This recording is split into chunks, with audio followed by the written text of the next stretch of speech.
हरियाणा विधानसभा चुनाव के लिए कांग्रेस ने अपनी दूसरी लिस्ट जारी कर दी है। दूसरी लिस्ट में 9 उम्मीदवारों के नाम है और इस तरह कांग्रेस ने अब तक 41 उम्मीदवारों के नाम का ऐलान कर दिया है।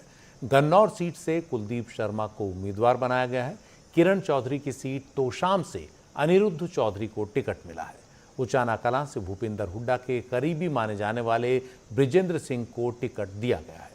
तो कांग्रेस अब तक 41 उम्मीदवारों का ऐलान कर चुकी है। हालांकि अभी तक आम आदमी पार्टी के साथ कांग्रेस का गठबंधन तय नहीं हुआ है। कांग्रेस आलाकमान और आम आदमी पार्टी का शीर्ष नेतृत्व चाहता है कि दोनों पार्टियों के बीच में एक गठबंधन हो हरियाणा विधानसभा चुनाव के लिए, लेकिन स्थानीय नेताओं का दबाव है कि चुनाव में गठबंधन न हो और अलग अलग अपने दम पर पार्टियां चुनाव लड़ें। खास तौर पर कांग्रेस के जो स्थानीय नेता हैं। हमारे साथ हमारे सहयोगी प्रशांत हैं। प्रशांत, ये जो दूसरी लिस्ट कांग्रेस की जारी हुई है, इसमें क्या खास बात है और आम आदमी पार्टी के साथ अभी तक गठबंधन नहीं हुआ है, क्या उसके लिए भी कोई गुंजाइश अभी छोड़ी गई है?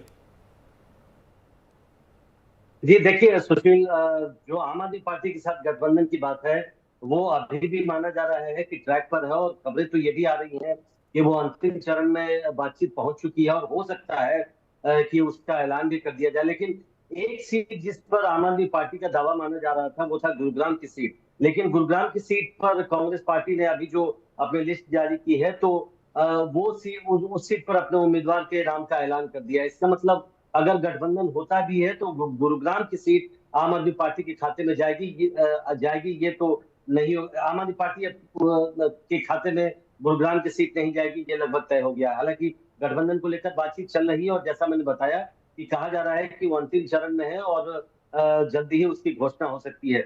जहां तक इस लिस्ट की बात है सुशील, दो नाम सबसे ज्यादा अहम है इसमें जिस पर चर्चा हो सकती है। पहला, उचाना कला जो सीट है जहां से दुष्यंत चौटाला भी चुनाव मैदान में है, वहां से चौधरी वीरेंद्र सिंह जो पहले कांग्रेस के नेता थे, बाद में फिर बीजेपी में आए, वो मंत्री बने, उनके बेटे को वहां से टिकट दिया गया है। उनके बेटे ब्रजेंद्र सिंह जो 2000 जो पिछली लोकसभा थी उसमें बीजेपी के सांसद थे, आईएएस अधिकारी रहे हैं। उन्होंने नौकरी छोड़कर बीजेपी ज्वाइन की थी और उसके बाद सांसद बने थे, तो उनको वहां से टिकट दिया गया। हालांकि उस सीट से एक दो और कांग्रेसी नेता उम्मीदवारी मांग रहे थे, वहां से टिकट चाहते थे, लेकिन विजेंद्र सिंह को वहां से चुना गया है। जो सबसे इंटरेस्टिंग जो लड़ाई होगी अगर हम इस सूची की बात करें, वो है तोशाम की सीट सुशील, क्योंकि वहां से अनिरुद्ध चौधरी को टिकट दिया गया है। आप जानते हैं किरण चौधरी जो कांग्रेस के नेता थी, कुछ दिन पहले वो बीजेपी में आई, वो अब राज्यसभा उम्मीदवार है। वहां से उनकी बेटी को बीजेपी ने टिकट दिया, स्तुति चौधरी को,